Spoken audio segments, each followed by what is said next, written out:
Before we talk about Eleanor Hayes, we need to talk about the garage. It was a one-car garage on Carver Street in a neighborhood that had been ordinary in 1983 and had grown I more need to ordinary with each verify this passing decade, immediately. which is not Has the same as anyone growing seen the worse. The supervisor? garage had It's been built important for we a check this car and now. used from the second year forward for everything except a car.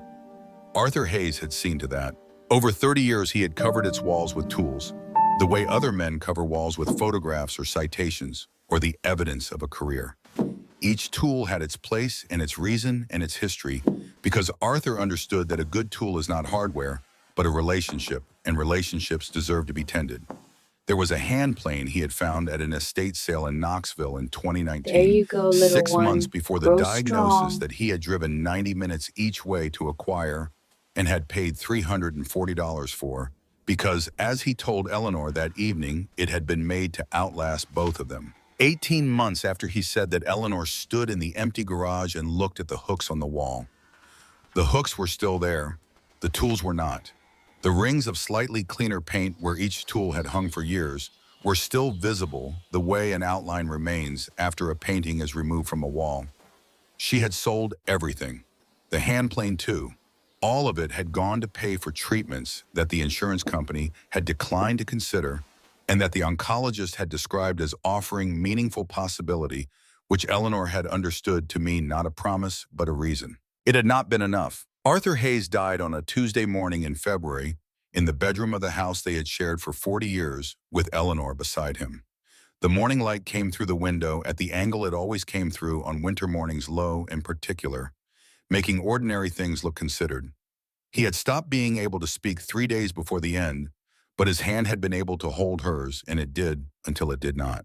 Eleanor had known this kind of loss was possible, the way everyone knows it is possible, which is to say abstractly, from a distance in the way you know things that have not yet arrived.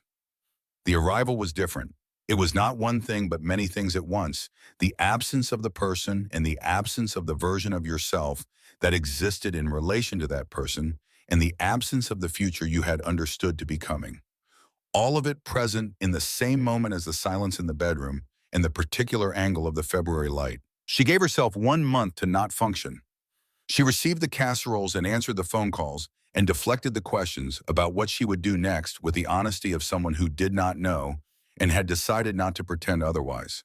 Her son Daniel called from Atlanta with the careful practicality of a man who processes difficulty by calculating it. Her daughter Catherine called from Portland with a grief that was genuine and deep, but that had the effect of requiring Eleanor to manage two sorrows, at once her own and her daughter's, which she did without resentment and without mentioning that she was doing it. The letters from the bank resumed in March. She had known they would. She had filed them in a folder in the kitchen desk labeled in her careful handwriting, "Bank," as if a plain name might keep the thing from becoming what it was becoming. The refinanced mortgage. The personal loan secured against the equity they had spent 30 years building. The medical credit account. The balance on the card that had covered the months when the other sources had run out. She called Daniel in April. The conversation lasted 40 minutes and covered the numbers completely, and arrived at a conclusion she had already known before she dialed. There was no version of keeping the house. That was also a version of remaining solvent. Daniel suggested a one-bedroom near him in Atlanta. He had looked at listings. He named 3. Eleanor wrote them down on a notepad and thanked him and told him she would think about it. After she hung up, she sat at the kitchen table for a long time. She had lived in this house for 40 years.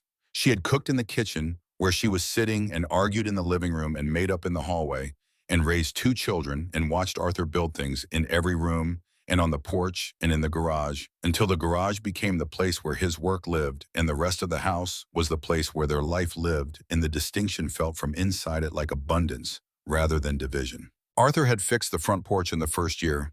He had built the shelves in the living room in 1991.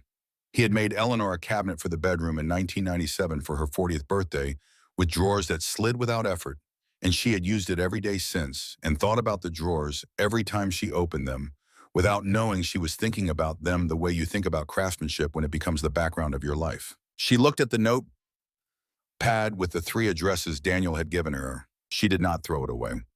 She put it in the folder labeled bank. The bank extended 30 days to arrange her affairs. She spent those days moving through the house, the way you move through a place you are trying to commit to memory before it is taken from you, slowly attending to the specific. The way the afternoon light behaved in the kitchen, the sound of the third step on the stairs, the particular resistance of the back door in humid weather. She understood she was not memorizing the house. She was saying goodbye to it in the only language available to her, which was attention. On the last night, she sat at the kitchen table with the box of photographs. Arthur at 29, certain in a way particular to young men who have just figured something important out. Their wedding on the steps of her parents' house in Nashville, both of them with the expressions of people who do not know what is coming and are entirely ready for it regardless. Arthur in the garage holding the finished cabinet for Catherine's room, the one he never made because the tools went before the cabinet could, with the expression of a man who has made something and knows it. She packed the photographs in the box with the care of someone handling things that cannot be replaced. In the morning, she put on the charcoal wool coat she had bought in 2015 for a cousin's wedding and worn perhaps 8 times since, and she carried the box to the porch and waited. The 2 men from the bank arrived at 9. They were professional and not unkind, which she noted and appreciated in the way you appreciate decency in people who are not required to offer it. One of them offered to help with the box. She said no thank you. She walked down the steps and along the path and through the gate, and she did not look back because she had done her looking during the 30 days and there was nothing left to take from it. In the coat pocket, $7.43. The change from the pharmacy the previous October when she had gone to pick up Arthur's last prescription 2 days after he died by habit, because the habit of 14 months does not end because the reason for it has. She had stood in the kitchen with the paper bag in her hands and understood in the specific way of understanding that arrives in ordinary moments rather than dramatic ones that there was no one to give them to. She had kept the change. She was not entirely certain why. It felt like the kind of thing you do not throw away. It had stayed in the pocket of that coat through everything that followed. The extended stay motel on Route 9 was 12 miles from Carver Street and charged by the week. Eleanor had been there 11 days when she found the notice. It was in the Harlan County Gazette, a free weekly the motel left in a stack near the ice machine. She picked it up without particular intention, the alternative being the television she had been leaving off. Government land disposal auction. Harlan County properties surplus and condemned. Saturday, May 14th, County Fairgrounds. 14 properties listed. She read through them with the attention she brought to all documents because she had learned that documents contain what they contain and assumptions about what they contain are expensive. The first 13 were described in the clipped language of official notices: acreage, parcel numbers, minimum bids. The 14th was different. Parcel 14. 2.3 acres with structure. Ridge Road approximately 11 miles east of town. Structure condemned, County Order 2018. Minimum bid not established. Note property classified non-recoverable. No utilities.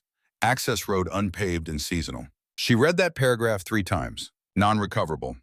She understood what that meant in the language of county administration. It meant the property had failed to find a taker through every available process. It was being offered at auction as a formality, a final administrative gesture, before whatever happened to properties that no one would claim even when offered at no minimum. She folded the newspaper and put it in her coat pocket next to the $7.43. That night she sat on the motel bed in the dark and thought with the directness she had been practicing since February, which was the directness of someone who has been stripped of the buffers that make imprecise thinking comfortable. She was 68 years old. She had $7.43. The motel was consuming her Social Security at a rate that would become untenable before summer was over. Daniel had sent an email 3 days earlier with links to 3 assisted living facilities near Atlanta, each described with the careful neutrality of someone who knows a suggestion might not be welcome but feels obligated to make it. She had read the email and closed her laptop without responding. What she was looking for, she understood in the dark of the motel room, was something that was hers, not borrowed, not arranged by someone else out of concern for her, hers. She opened her laptop and found the email. She typed, Daniel, I have read your message and I understand you are frightened, and I know that comes from love. I will not be living in any of these places. I am doing something else. When it has taken shape, I will tell you what it is. She sent it before she could revise it into something more careful. Then she turned off the light. She arrived at the fairgrounds 45 minutes before the auction opened.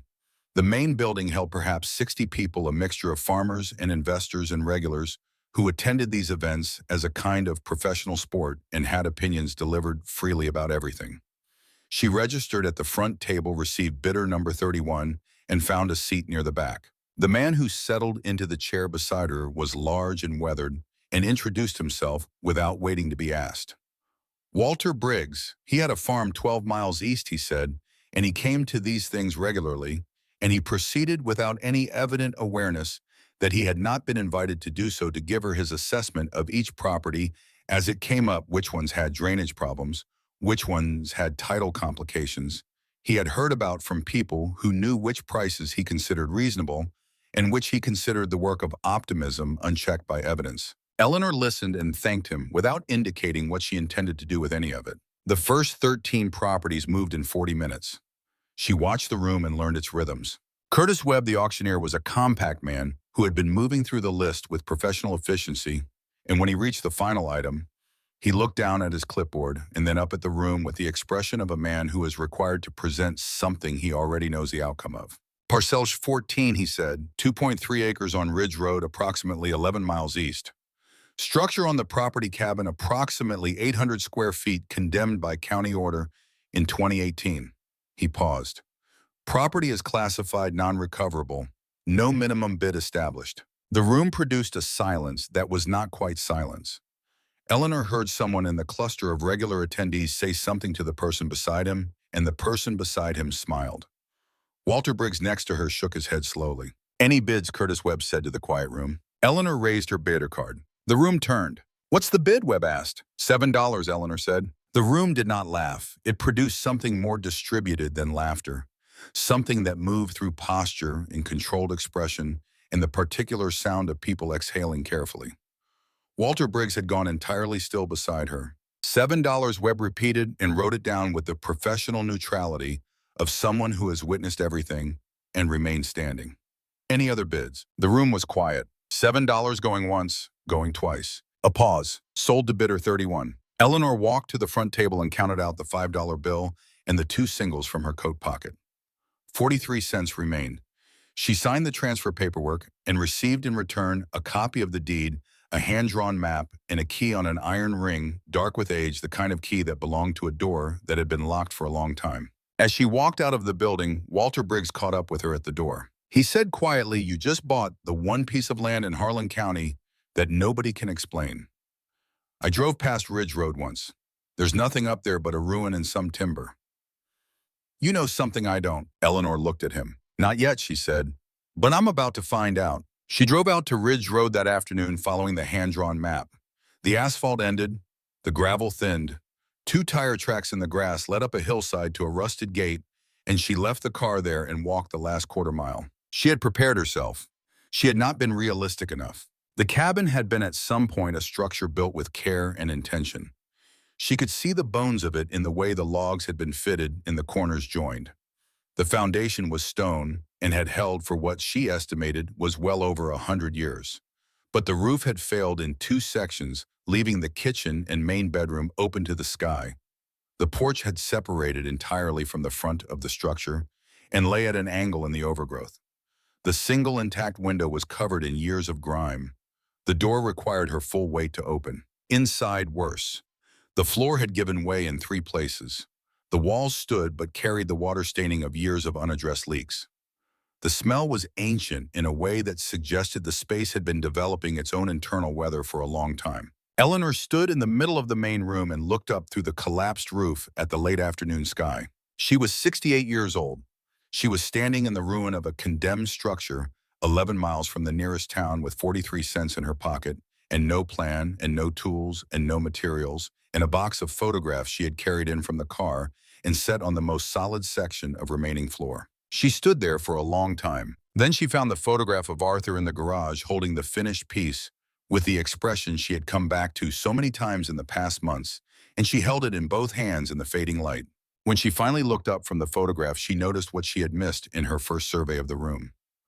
Above the doorframe, carved into the main support beam, with the deliberate precision of someone making a mark they intended to be permanent WM 1887. Whoever had built this cabin had done it in 1887, had stood in this same space probably with far fewer resources than she had now and had begun. She looked at the carving for a while. Then she went to find dry wood for a fire. The first morning Eleanor worked on that hillside, she made a mistake that nearly ended everything before it began. She had found the canvas tarp the night before tucked under a collapsed beam in the corner she had not yet examined. Rotted at two corners but solid through the middle, 8 feet by 10, left behind by whoever had last stood in this cabin before the county condemned it and walked away.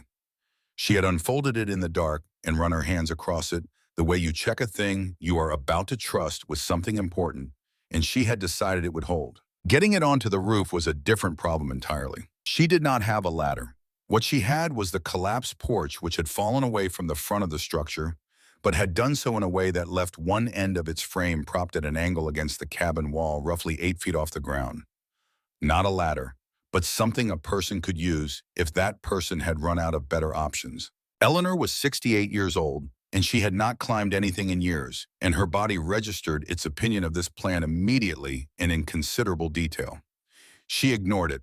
She got the tarp rolled and tied with rope from the supply run she had planned for the next morning, slung it over her shoulder, and started up the angled frame in the gray light before full dawn. She made it 6 feet before the frame shifted. It did not collapse. It moved a slow, grinding rotation of waterlogged wood against the stone foundation, and Eleanor went with it, twisting to keep her weight centered, one hand grabbing for the rough edge of the cabin wall, the tarp swinging out behind her on its rope. She held. I need to The frame verify held. this Nothing broke, immediately. but Has she was anyone pressed flat seen the against the cabin wall, supervisor? 6 feet up with her Support, we heart check doing this things. now. Hearts are not supposed to do in people her age, and she stayed there for what felt like several minutes, breathing carefully. Below her, the overgrown hillside was just starting to catch the morning light. The rusted gate at the bottom of the path was visible through the tree line. Beyond it, Ridge Road empty. No one knew she was up here. No one would know if the frame had gone all the way and taken her with it. She thought about that. Then she thought about the 3 things on her list. The tarp was item 1. She There you finished go, little climbing. one. The tarp Grow went up strong. in another 40 minutes, secured with rope looped through holes. She punched with a nail and a rock, and when she dropped back to the ground and looked up, it was crooked and not beautiful, but it was covering the open sky over the kitchen, and most of the main room, and rain would no longer fall directly onto whatever was left to save inside. Item 1, done. She stood in the early light with her hands on her knees and her back expressing serious reservations about the previous hour, and she allowed herself 30 seconds of something that was not quite pride, but was in the territory of it.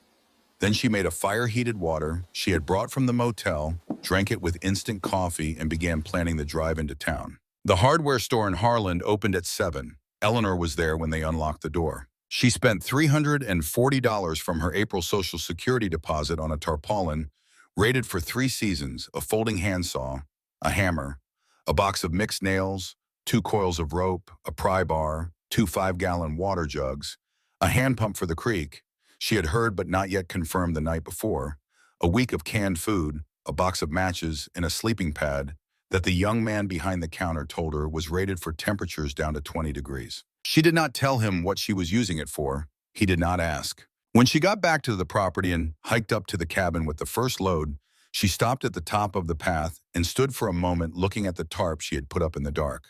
Crooked, rope ends hanging at uneven lengths, but up there, doing its job. She brought the rest of the supplies up in 2 more trips. By the end of the first full day, she had confirmed the creek 40 yards northeast of the cabin, tested the hand pump, filled both water jugs, and built the sleeping platform from porch timber boards she had pulled free with the pry bar and laid across low supports, elevated enough from the floor to be warmer and level enough to actually sleep on. She drove 2 nails into the wall above it and hung her coat. She lay down on the platform at dark, listened to the property settle into night around her, and was asleep in minutes. This was the beginning of what she would later think of as her education. She learned things she had not known she did not know. She learned that physical work does not end when you stop. It continues in your muscles through the night and reintroduces itself the next morning with a specificity that is almost instructional.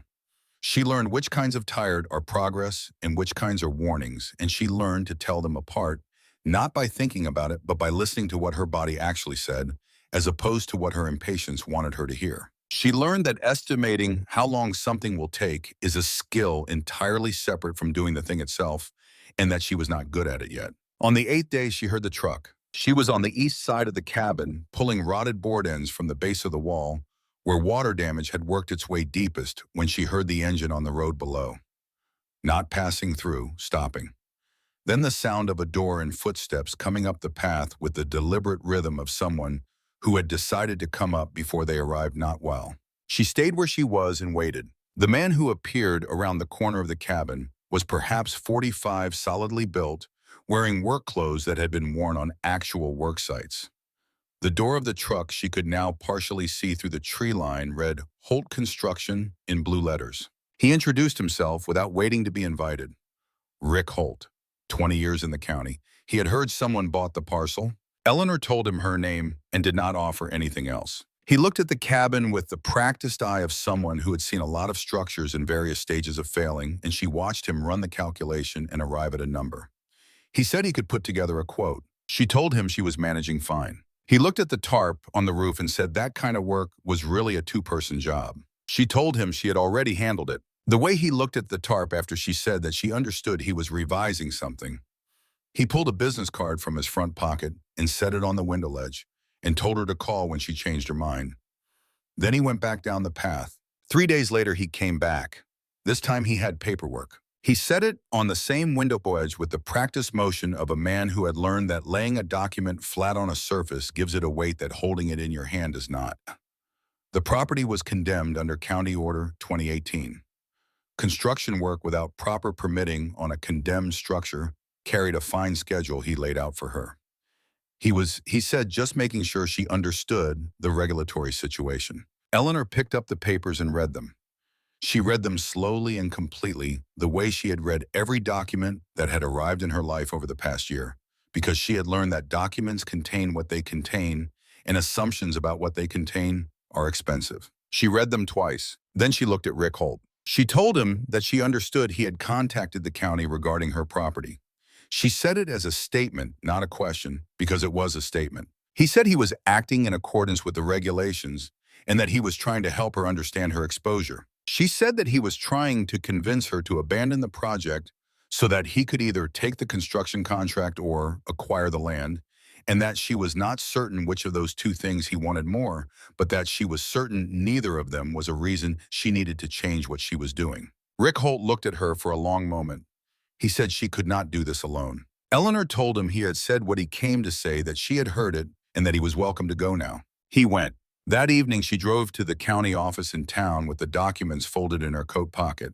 She had read them carefully enough to find what she suspected was there because the parcel had been classified non-recoverable and sat outside any active zoning district. The condemnation order had created a provision that its new owner could execute emergency structural repairs within 90 days without full permitting, requiring only written notification to the county. The provision was not advertised. It was in the documents. Rick Holt knew it was there. She filed the emergency notification that evening, received written confirmation from the clerk, walked back to her car, drove to a copy shop, made one photocopy, addressed it to Holt Construction, and dropped it in the mailbox outside the post office with a handwritten note. Thank you for reminding me to review the legal documents carefully. E. Hayes. She drove back up Ridge Road, feeling something she recognized from the years of caring for Arthur, through the parts that required strategy, the specific steadiness of a person who has just secured their ground. 10 days after that, she found the door in the floor. She had been working through the flooring systematically, starting from the walls and working toward the center, testing each board, pulling the ones that had failed and recording in her mind which ones were surface rot and which were structural.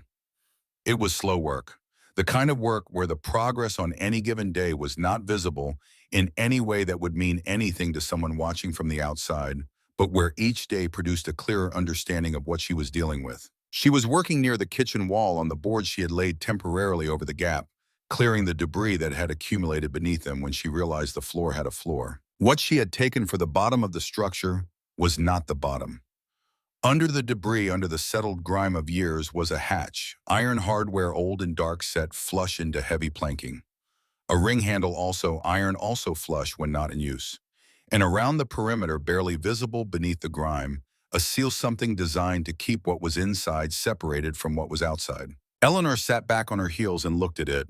Her first thought, what she registered and noted and set aside, was that she had bought a condemned cabin for $7 and there was something under the floor that someone had gone to considerable trouble to seal and conceal. Her second thought was more practical. It was either empty or it was not, and she would not know which until she opened it. She got the pry bar. The hatch did not want to open. It had been sealed for a long time, and the wood had swelled into the frame, and the iron hardware had settled into a kind of permanent closure that required sustained argument. She worked the pry bar around the edges, broke the seal in sections, repositioned, and pulled, repositioned, and pulled again. And when it finally came up, it came up fast, and she caught herself on the cabin wall and held the hatch open with one arm and looked down. The smell came first, cool and dry and woody, the smell of a sealed space that had been maintaining its own separate atmosphere, its own separate time while the world above it changed and weathered and fell into disrepair. Not the smell of rot, the smell of preservation, the smell of something that had been put down carefully and kept. She brought her flashlight. Stone steps, 8 of them, leading to a packed earth floor. She would have to duck to stand, but the space was wide, wider than she had expected, running beneath both the kitchen and the main room, and it was not empty. Along the west wall, shelves built with the same craftsmanship as the cabin above them. Fitted boards, solid construction, everything placed with the intention of permanence. On the shelves, hand planes, their iron bodies and wooden handles preserved by the dry, sealed air in a condition that belonged to another era entirely. A roll of leather still supple, holding chisels in fitted slots. Saws with blades wrapped in oilcloth. Wooden mallets marking gauges, a draw knife, tools she could name, and tools she could only understand by looking at their form and working backward from what shape implies about purpose. Along the east wall, wood, not scraps, not leftover ends. Wood that had been selected and stacked and stored with the knowledge of someone who understood what they were preserving. Boards organized by thickness, by species, by some logic she could not yet read, but could feel in the arrangement. She ran her hand along the nearest stack and felt the grain dense and even. She stood in the underground room for a long time. She was not thinking about value. She was not thinking about what to do with it. She was thinking about the man who had built the shelves, who had wrapped the saw blades in oilcloth, who had sealed the hatch against weather and time and the particular entropy that takes things apart when no one is maintaining them.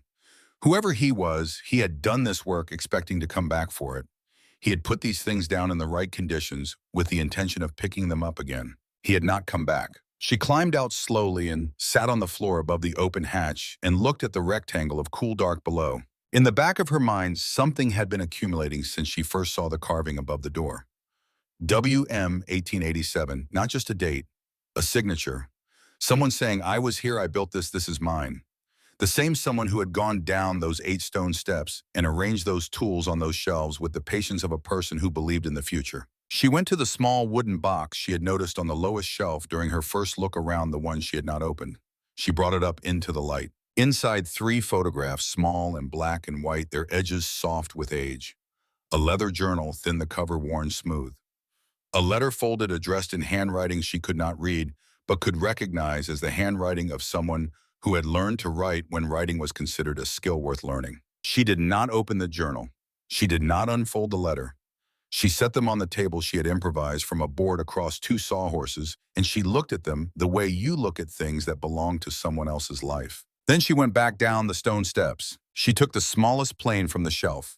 She held it the way she had watched Arthur hold his tools, not gripping, but weighing, learning what it wanted to do before deciding what you wanted it to do. The iron was cold and precise in her hands. The wooden handle had been shaped by someone who had held it thousands of times, and that shaping was still there in the wood. She did not know what she was doing. She brought a scrap of board from the floor above, set it on the low shelf as a makeshift surface, and pushed the plane along the edge. It did not work the way she expected. The iron caught and chattered and left a surface that looked worse than when she started. She looked at it. She adjusted her grip. She tried again. Still wrong, but differently wrong. A narrower problem. She tried a third time. Something shifted in her wrist, in the angle in the relationship between the iron and the grain, and the plane moved through the wood with a sound she had heard 1,000 times in Arthur's garage and never understood until this moment.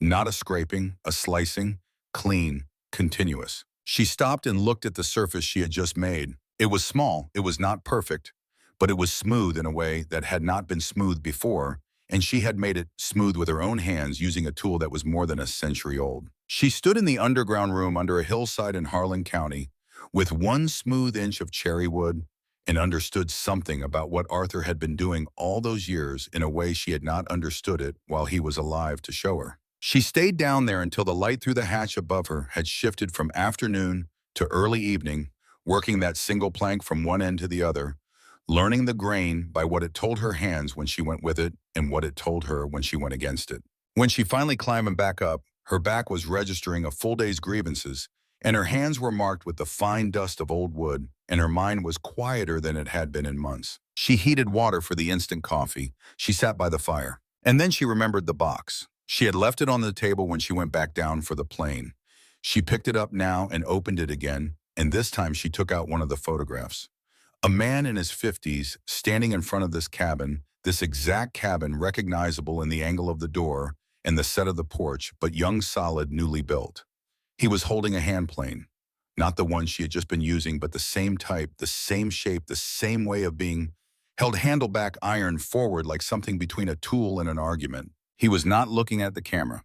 He was looking at the cabin. She turned the photograph over. On the back in pencil, nearly faded WM June 1891. She set it down carefully. She was still sitting with it when she heard footsteps on the path outside. Not hurried, but deliberate.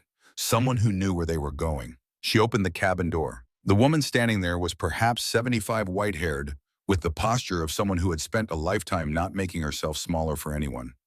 In her hands was a photograph, black and white, small, the edges soft with age. The same photograph. "My name is Sylvia Marsh," the woman said.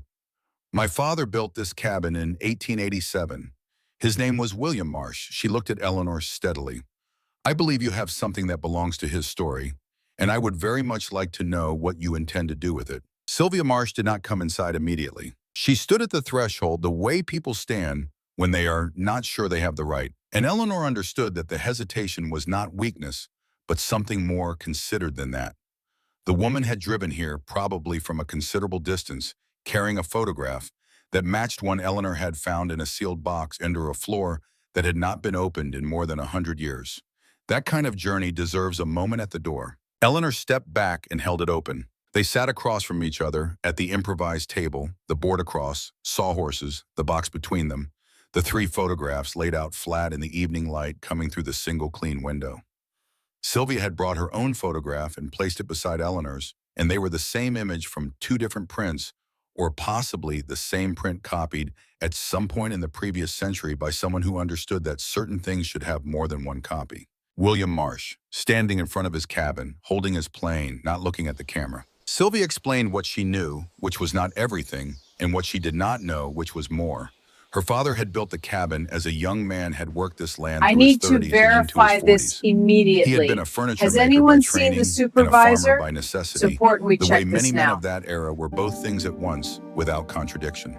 The underground room had been his idea, a way to protect the tools and the wood he had spent years acquiring from the weather and from fire and from the particular vulnerability of a man who had learned that the things he valued most were the things most likely to be taken. He had gone down the steps for the last time in the spring of 1923, an illness that the family had never named, precisely the kind that arrived in older people in those years and took its time. There you go, He little had sealed the one. hatch Grow himself, she said. strong. Her mother had told her that. He had sealed it and handed the key to his wife and said he would come back for it when he was better. He did not get better. The property had passed through several hands across the decades. Each time no one had found the room, or if they had not known what to do with it, or had not stayed long enough to do anything. The county had condemned the structure in 2018 after a period in which no taxes had been paid and no one had claimed ownership in any meaningful sense. Sylvia had spent 3 years trying to buy the parcel back through the county process. 3 times she had been told it was moving toward auction. 3 times the process had stalled or restarted. By the time the auction had actually happened, she had been sick and had not been able to attend. She had heard about the sale afterward, and then she had heard about the woman on the hillside who was rebuilding the cabin alone. She looked at Eleanor across the table. She said, "My father was a craftsman. He believed that tools should be used by people who understand them. What I want to know is whether you are that person." Eleanor thought about the hand plane that afternoon. The 3 attempts before the iron moved cleanly. The single smooth inch on a scrapboard. She said, I am learning to be. Sylvia was quiet for a moment. Then she nodded once the way someone nods when they have received an answer that is not what they hoped for and is better than they expected. They went down the stone steps together. Eleanor carried the lantern. Sylvia moved through the underground room, slowly running her hands along the shelves, touching the leather roll of chisels, lifting one of the hand planes, and holding it with the practiced ease of someone who had seen this done often enough that the motion was in her hands even if the skill was not. She stood for a long time in front of the stacked wood along the east wall. She did not cry, but she was still in a way that meant something was moving through her that she was not going to let out here in front of someone she had met 40 minutes ago. After a while, she turned around. She said she wanted the journal and the letter. She said Eleanor should keep everything else, the tools, the wood, all of it, because that was what her father would have wanted, and she had spent enough years being practical about things to know that keeping objects that would go unused in a house in Knoxville was not honoring someone's work. It was just accumulating the evidence of it. Eleanor asked if she was certain. Sylvia said she had driven 2 hours to have this conversation, so yes, she was certain. They shook hands at the door of the cabin. Sylvia looked up at the structure the tarp replaced now by actual roofing material Eleanor had installed in the 5th week, the door that opened and closed properly, the whitewashed walls visible through the window, the sleeping platform that had become a proper bed frame in cherry wood with joints she had cut and fitted herself over 6 days of increasingly less bad work. Sylvia said he would be satisfied. Eleanor said, I hope I'm still earning it. Sylvia got in her car and drove back down Ridge Road, and Eleanor stood in the doorway until the sound of the engine faded into the general quiet of the hillside. She went back down the steps and picked up the plane. 3 weeks after Sylvia's visit, Raymond Kowalski came up the road in the county vehicle. Eleanor had been expecting something official eventually. The emergency notification she had filed gave her 90 days of legal cover, and she had filed it on day 8, which meant she had time remaining. But she knew that county assessors eventually appeared at properties that had changed status, and she knew that how this conversation went would matter. Kowalski was methodical. He worked through the structure, room by room, with a clipboard in the specific attention of someone whose job required him to see what was actually there rather than what someone told him was there. Eleanor followed him and answered his questions and did not volunteer information he had not asked for, which was a practice she had developed over the previous months of dealing with people who arrived at her property with agendas she had not been consulted about. He spent a long time in the main room. He looked at the floor she had milled and laid. He looked at the walls. He looked at the cherry bed frame against the north wall with the dovetail joints she had cut on her 14th attempt and considered acceptable on her 18th. He said this was condemned in 2018. She said she was aware. He said she had been here 4 months. She confirmed it. He asked who had helped her. She told him no one. He wrote something in his notebook and did not say anything for a moment. Then he asked about the underground room. She showed him the hatch, and he went down with her and stood in the low-ceiling space and ran his hand along the tiger maple, the way everyone did when they first encountered it, slowly, as if the wood required that kind of attention before it would tell you anything. He asked if she knew what it was worth. She told him she was beginning to understand. He gave her his card before he left and told her to call if she needed anything from the county office. She thanked him and watched his vehicle go back down the road. The letter arrived 4 days later. She opened it at the table where Sylvia's photographs had been laid out, and she read it once, and then she read it again more slowly, and then she set it down and looked out the window at the property in its late summer state. The condemnation order had been officially lifted. The structure had been reclassified. At the bottom of the typed letter in handwriting that was efficient but not unkind, Kowalski had written, "You did good work. RK." She folded the letter and put it in the drawer she had built into the table 2 weeks earlier, the one with the small brass pull she had driven an hour to find at a salvage shop, because she had decided that if she was going to build a drawer, it was going to have a proper pull. She sat for a while with the particular stillness of a person who has just had a significant thing confirmed. Then she went outside to work in the garden. The eastern section of the property had become a food garden over the summer. Raised beds built from timber she had milled from trees that had fallen on the land before she arrived. The soil amended with compost she had started in the first week because she understood that some preparations take time and you have to begin them before you need them. The central section had become something else. She had not planned it exactly. She had begun transplanting the native plants she found on the hillside bergamot and ironweed in a section near the old foundation she had discovered under the eastern overgrowth, where something had clearly been cultivated decades before, and the arrangement had developed its own logic, the kind that emerges when you respond to what is already there, rather than imposing what you had in mind. People had started coming. Peggy Sutton had been first. She was 71 and had been widowed the previous year, and had driven past the property 3 times before stopping with a jar of pickles in genuine curiosity. She stayed 2 hours, came back the following Saturday and the one after that. Then Owen Fletcher, who drove 90 minutes from Knoxville because Peggy had described the property to him in a way that made him need to see it, and who had sat in the garden for 3 hours saying very little and gone home with the expression of someone who had found something without knowing they were looking. Then 2 people Owen had mentioned it to. Then a man named Bernard Ashworth, who was 70 years old and had spent 40 of those years dealing in antiques before his knees had suggested he slow down, and who arrived with the specific attention of someone who has trained himself to look at things carefully and evaluate them honestly. Bernard spent most of a morning in the underground room. When he came back up, he sat on the step outside the cabin and told Eleanor what she had. He was not a man who inflated things for effect, and he did not inflate this. The tools were museum quality. The wood was not replaceable at these dimensions because the forest that had produced it no longer existed. What he called, with the understatement of someone who had learned that precise language serves better than dramatic language, a significant collection. Eleanor asked him what she should do with it. He said that was entirely up to her. Then he said, "But I will tell you what I would do. I would teach."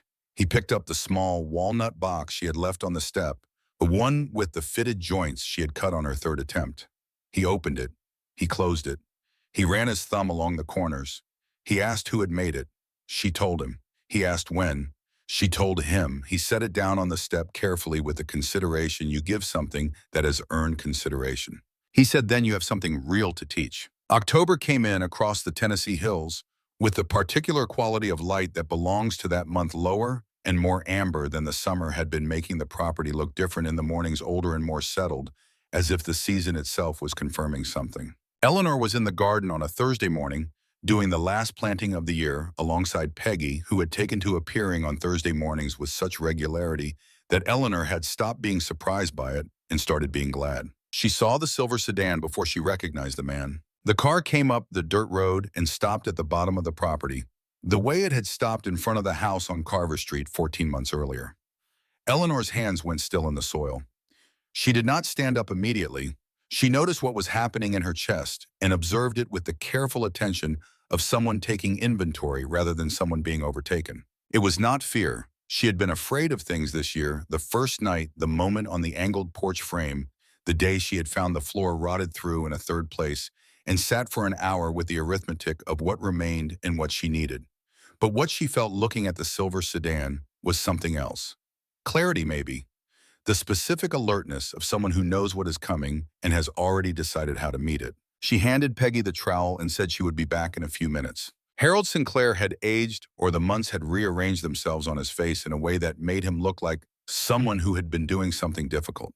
He got out of the car and stood looking up the hill at the cabin and at the garden and at Eleanor coming down the path toward him, and something moved through his expression that she watched without trying to interpret. She said his name. He said hers. He looked at the property once more before he spoke. Then he delivered what he had come to say with the practiced efficiency of a man who had delivered versions of this speech many times, which she supposed he had. The property had come to the attention of certain people. Word traveled as it did. He represented a group of investors who recognized potential, and he named a number. She let him finish. She told him she appreciated him making the drive. He nodded, taking this as the prelude to negotiation that it would have been in most conversations he had. She understood that about him without resenting it. He operated in a particular language, and he had been speaking it long enough that he sometimes forgot there were others. She told him that when he had come to Carver Street, she had understood he was doing his job. She told him she did not hold it against him. She paused. Then she told him what she wanted him to understand. She said, "What I have here is not an investment. It is not a collection in the sense that interests your clients. It is not potential waiting to be realized by people with capital." She looked at him steadily. She said, "This is a home. It is the place where I learned that I could trust what I know and trust what my hands can do, which I had forgotten for a while. It is a place where people come when they need somewhere quiet and honest to be. She said you cannot purchase that. You could not the first time, and you cannot now. Harold Sinclair stood very still. He was not a bad man. She had decided this while watching his face. He was a man who had spent a long career inside a system that asked him to see people as positions on a balance sheet, and he had done it for long enough that the habit had become so natural, he no longer noticed it operating. She did not need him to understand the cost of that. She only needed him to understand that she was not available. She said, "I am not interested in selling any of it." He was quiet for a moment. He looked at the cabin, he looked at the garden, he looked at Eleanor. He said, "It is remarkable what you have done here." She said, "It took longer than I expected." He said, "Most things do." He got back in the silver sedan and drove down Ridge Road, and Eleanor watched the car until it disappeared around the curve where the road bent through the tree line, and then it was gone. Peggy had come to stand a short distance behind her, not intrusively, just present. Eleanor told her someone had wanted to buy. Peggy asked what she had said. Eleanor said she had said no. Then she turned back up the hill. She told Peggy they should finish the planting before the light changed. They walked up together. That night, she called Daniel. She had not planned the timing.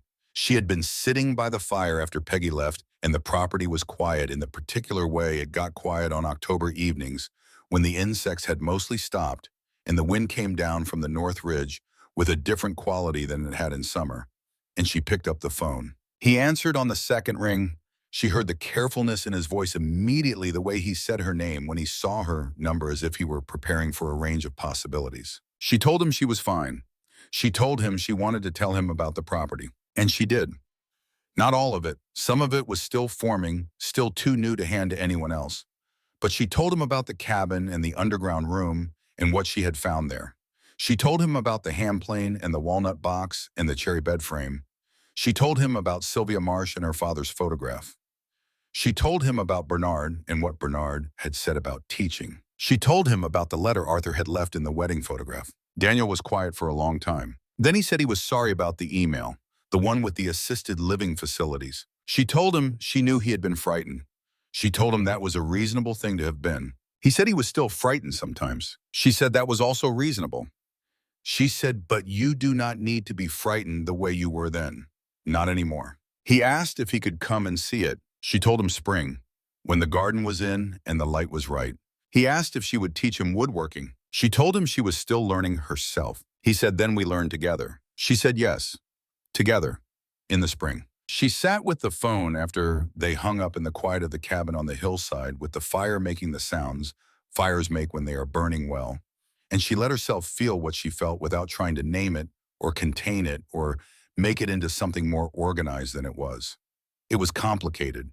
It involved Arthur and 40 years in a house she no longer owned, in a property she had bought for $7, in a skill she was only beginning to understand.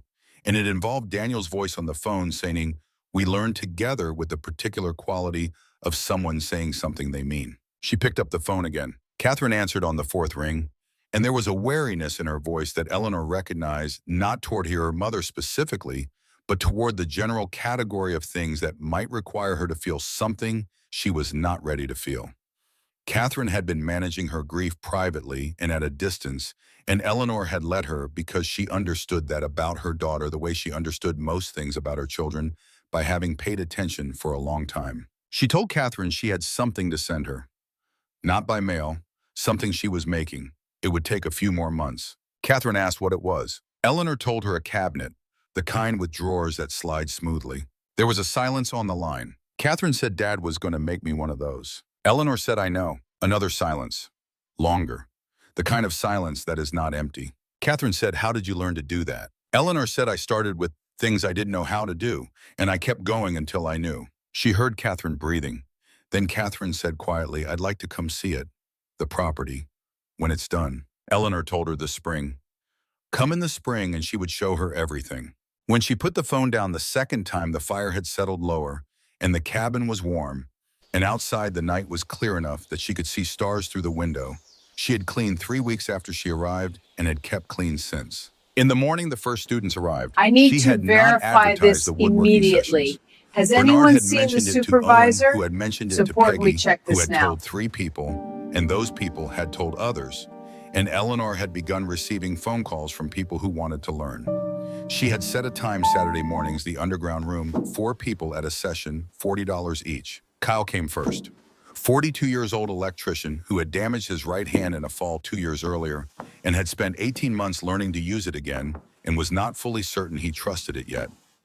He stood at the bottom of the stone steps looking at the workbench Eleanor had built There from you go, property little timber, one. and he Grow said, "I'm not strong. sure I can do this anymore." She handed him the smallest plane and told him to feel the weight of it before he did anything else. Diane arrived 10 minutes after Kyle. 55, recently divorced after a long marriage, who had told Eleanor on the phone that she needed something with her hands, something she could measure and know was real. She came down the steps and looked at the tools arranged on the shelves and was very quiet for a moment. Eleanor told her to pick up the thing that interested her most. Diane picked up the leather roll of chisels, unrolled it, and ran her finger along the handles with an expression that Eleanor recognized from her own early weeks in this room, the expression of someone encountering something older than they expected and being made still by it. The third student that first morning is a 16-year-old named Abby, Peggy's granddaughter, who had been watching Eleanor work on and off since the summer and had asked Peggy whether Eleanor might teach her. Eleanor had said yes without hesitation, which had surprised Peggy, who said she had expected Eleanor to think about it longer. Eleanor had told Peggy, "Some questions have answers before you finish asking them." And the fourth student was Rick Holt. He had not called ahead. He had appeared at the top of the path while Eleanor was setting up the workbench for the morning, and she had looked at him and waited. He said he had heard she was teaching. She said that was true. He said he had been doing construction for 20 years and had never learned to work wood by hand. He said he had been thinking about that. She waited. He said he had not handled the situation with the county documents well. She told him she had received his meaning at the time. He said he understood if she was not interested in having him as a student. She looked at him for a moment. He was standing at the top of the path with his hands at his sides and nothing to offer except the fact that he had come.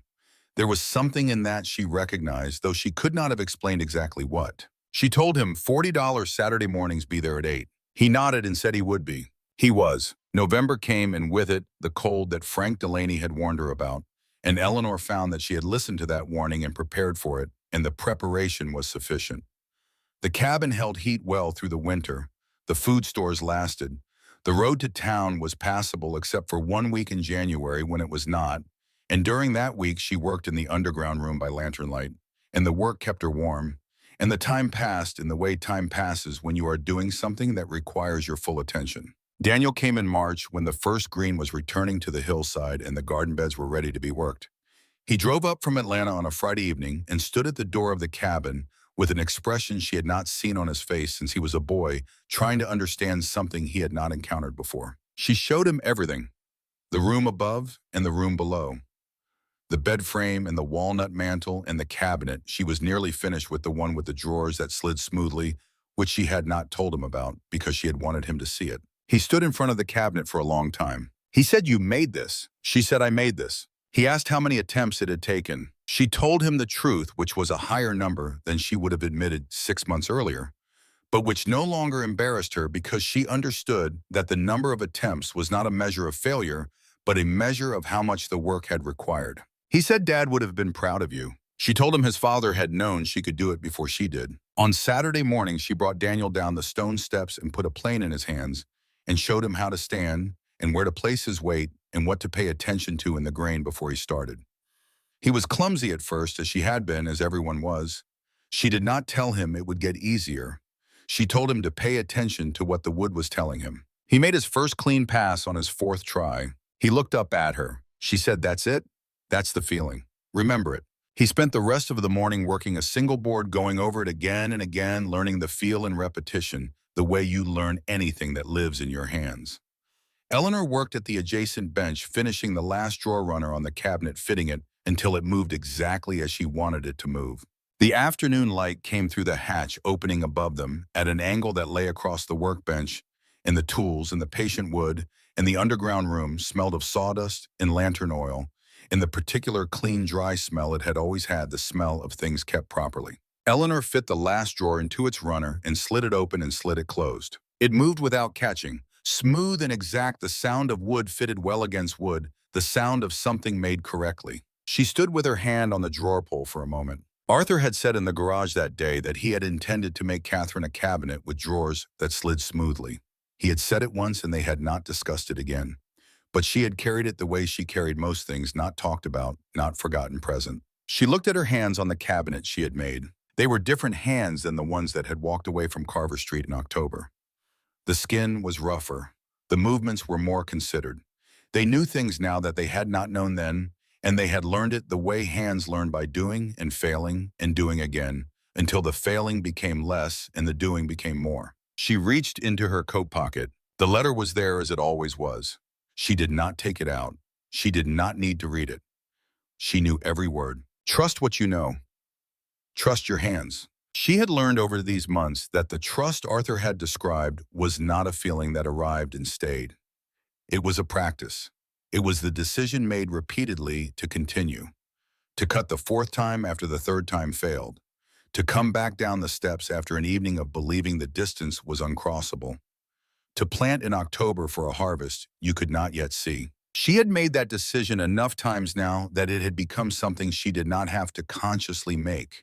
It had become simply how she moved through her days. From above Daniel's footsteps crossing the floor of the main room, and then his voice calling down to ask if she was ready for lunch, she took one more look at the cabinet, at the drawers, at the wood she had worked from rough stock to this, from a stack in a sealed room, to something a person would open every day, and perhaps not think about the way you do not think about the things that work exactly as they should. She called back up that she was coming. She put her hand on the lowest drawer one final time, slid it open, slid it closed. Then she picked up the lantern and climbed the 8 stone steps and came out into the light of a March afternoon on a hillside in Harlan County, Tennessee, where the garden was beginning again, and the trees were putting out the first small leaves of the season, and her son was standing in the doorway of a cabin that had been condemned and abandoned and forgotten and found holding 2 cups of coffee and waiting for her. She took one of the cups. They stood together in the doorway and looked out at the property.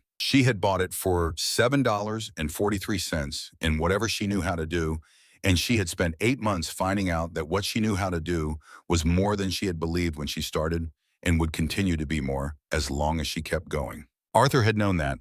He had written it down in a letter he had tucked behind a wedding photograph so that she would find it when she needed it and not before. She had found it when she needed it. She was still finding it. Every day in the work in the smooth run of a drawer in a cabinet, she had made herself in the sound of her son's plane moving through a piece of cherry wood in a room below a hillside where a man named William Marsh had put his best tools down in 1923 and trusted that the right person would come for them. The morning light was moving across the garden. The raised beds were dark with good soil.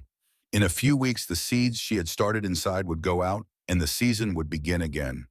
And there would be new things to learn and old things to practice, and students on Saturday mornings working their first clean passes and looking up with the expression she remembered from her own first time, the expression of someone who has just understood what the work is asking of them and decided to say yes. She drank her coffee. She was 68 years old and she was still learning, and she would be learning for however long she had. And in the spaces between learning, she would teach, and in the spaces between teaching, she would make things from the wood that William Marsh had put down for whoever came next, and she would trust that those things would find their way to the people who needed them. The way everything does eventually when it is made with the right intention and given enough time.